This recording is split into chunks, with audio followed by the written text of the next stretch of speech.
గోదావరి నదీ జలాలపై తెలంగాణ ఆంధ్రప్రదేశ్ మధ్య న్యాయ పోరాటం. సుప్రీంకోర్టు డైరెక్షన్ ఏంటి? పోలవరం బనకచెర్ల నల్లమల సాగర్ అనుసంధాన ప్రాజెక్టులకు వ్యతిరేకంగా తెలంగాణ ప్రభుత్వం దాఖలు చేసిన రిట్ పిటిషన్ పై కాసేపట్లో సుప్రీంకోర్టు విచారణ జరపనుంది. ఈ కేసును ప్రధాన న్యాయమూర్తి నేతృత్వంలోని ధర్మాసనం విచారించనుంది. గోదావరి జలాలపై సుప్రీంకోర్టులో విచారణ సాగుతుంది. పోలవరం నల్లమల సాగర్ బనకచెర్లకు వ్యతిరేకంగా తెలంగాణ పిటిషన్ దాఖలు చేసింది. పిటిషన్లో ప్రతివాదులుగా 8 మందిని చేర్చింది తెలంగాణ పిటిషన్ను కొట్టివేయాలని ఏపీ పిటిషన్ వేసింది. రాజకీయ కారణాలతోనే కేసు వేశారని ఏపీ ఆరోపిస్తోంది. లింక్ ప్రాజెక్టుపై ముందుకు వెళ్లకుండా ఏపీని ఆపాలని తెలంగాణ కోరుతోంది. అయితే డిపిఆర్ తయారీ, టెండర్స్ నిర్వహణ, అంచనాలు అమలును నిలిపివేయాలని తెలంగాణ కోరుతోంది. గోదావరి నుండి ఏటా 3000 టీఎంసీలు వృధాగా పోతున్నాయని ఏపీ మంత్రి నిమ్మల చెప్తూ ఉన్నారు. వృధా జలాల్లో 200 టీఎంసీలు మేం వాడుకుంటే తెలంగాణకు అభ్యంతరం ఎందుకని ఆయన ప్రశ్నిస్తూ ఉన్నారు. కాళేశ్వరం నీటిని తెలంగాణ ఉపయోగించినప్పుడు పోలవరం నుండి ఏపీ నీటిని ఉపయోగించుకుంటే తప్పేంటి అని ప్రశ్నిస్తూ ఉన్నారు మంత్రి నిమ్మల రామానాయుడు.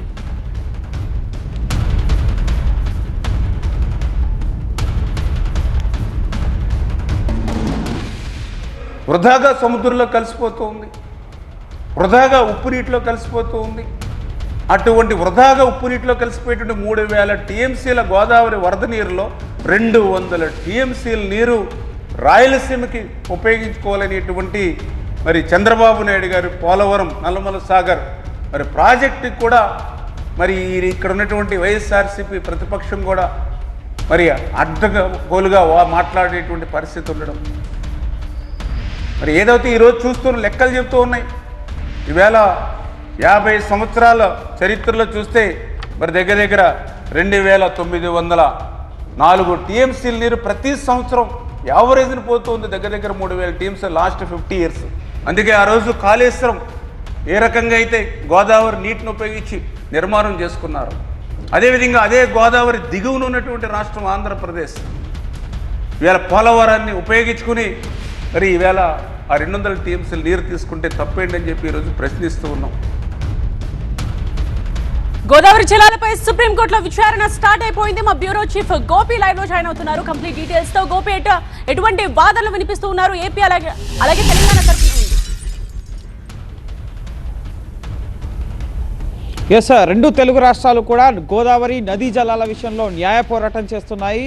దేశ అత్యున్నత సర్వోన్నత న్యాయస్థానం సుప్రీంకోర్టులో ఈ గోదావరి నదీ జలాల విషయంలో ముఖ్యంగా ఆంధ్రప్రదేశ్ మిగులు జలాలను వాడుకుంటున్నాం, సముద్రంలో వృధాగా కలిసిపోయే జలాలను మేము రాయలసీమ వెనకబడిన ప్రాంతానికి డైవర్ట్ చేసేందుకు ప్రణాళిక వేస్తుంటే రాజకీయంగా తెలంగాణ అడ్డుకుంటుందని చెప్పి ఇటు ఆంధ్రప్రదేశ్ తన వాదనను సుప్రీంకోర్టులో వినిపిస్తుంది. ఇక తెలంగాణ మా వాటా తేలకుండా, ఇంకా గోదావరి ట్రిబ్యునల్లో నీటి లెక్కలు పూర్తి స్థాయిలో తేలకుండా మిగులు జలాల పేరుతో అడిషనల్గా పోలవరం ప్రాజెక్టులో అంతర్భాగంగా కొత్త ప్రాజెక్టుని, లింక్ ప్రాజెక్టుని తెర మీదకి తీసుకొస్తూ ఇటు తెలంగాణ నీటి హక్కులకు భంగం కలిగే విధంగా ఏపీ వ్యవహరిస్తుందని చెప్పి తెలంగాణ ఒక రిట్ పిటిషన్ని డిసెంబర్ 16వ తేదీన సుప్రీంకోర్టులో ఫైల్ చేయడం జరిగింది. సో దీని తరఫున తెలంగాణ తరఫున అభిషేక్ మను సింఘ్వి వాదనలు వినిపిస్తున్నారు. ప్రధానంగా ఇటు ఆంధ్రప్రదేశ్ 200 టీఎంసీల నీటిని తరలించుకెళ్లడాన్ని తెలంగాణ అభ్యంతరపరుస్తోంది. అయితే ఏపీ మాత్రం 3000 టీఎంసీలు వృధాగా సముద్రంలో కలిసిపోతున్నాయి. దీన్ని కింద ఆఖరి రాష్ట్రంగా ఉన్న మేము వినియోగించుకునే అవకాశం మాకుంటుంది అన్న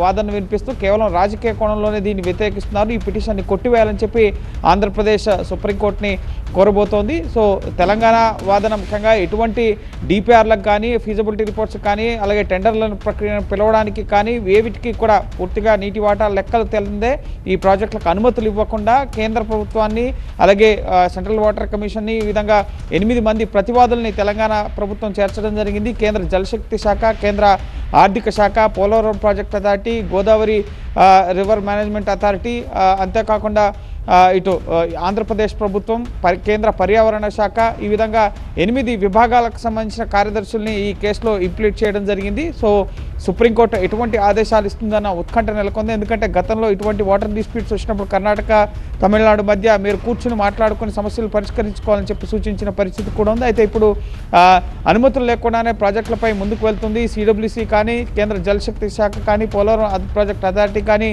వద్దని చెప్పినా కూడా ఆంధ్రప్రదేశ్ ప్రభుత్వం ముందుకు వెళ్తుంది అన్న అభ్యంతరాలని సుప్రీంకోర్టు ముందు తెలంగాణ ఉంచబోతోంది. అయితే తెలంగాణ అభ్యంతరాల పట్ల కూడా మేము వృధాగా వెళ్ళిపోతున్న సముద్రంలో కలిసిపోతున్న నీటినే వాడుకుంటున్నాం, కానీ తెలంగాణ నీటి వాటకు ఎటువంటి నష్టం వాటిలేదు. తెలంగాణ గతంలో ప్రాజెక్టులు కట్టుకున్నప్పుడు ఆంధ్రప్రదేశ్ ఎటువంటి అభ్యంతరాలు పెట్టలేదు. అది కాళేశ్వరం ప్రాజెక్ట్ కానీ, సీతారాం ప్రాజెక్ట్ కానీ, మరే ప్రాజెక్ట్ అయినా సరే ఆంధ్రప్రదేశ్ అభ్యంతరం చెప్పలేదు. సో ఇప్పుడు కేవలం రాజకీయ కారణాలతో ఆంధ్రప్రదేశ్ ప్రాజెక్టులని అడ్డుకుంటున్నారన్న వాదనలు ఈరోజు సుప్రీంకోర్టులో ఏపీ వినిపించే అవకాశం కనిపిస్తోంది. సో పూర్తిగా ఈ రెండు రాష్ట్రాలకు సంబంధించి గోదావరిలో నీటి వాటాకు సంబంధించిన ఇంకా అవార్డులు కేటాయింపులకు సంబంధించి విభజన తరువాత రెండు రాష్ట్రాల మధ్య కేటాయింపులు అనేవి లెక్కలు తేలాల్సి ఉంది అని చెప్పి ఇంకా ఆ కేసులు కొనసాగుతూనే ఉన్నాయి.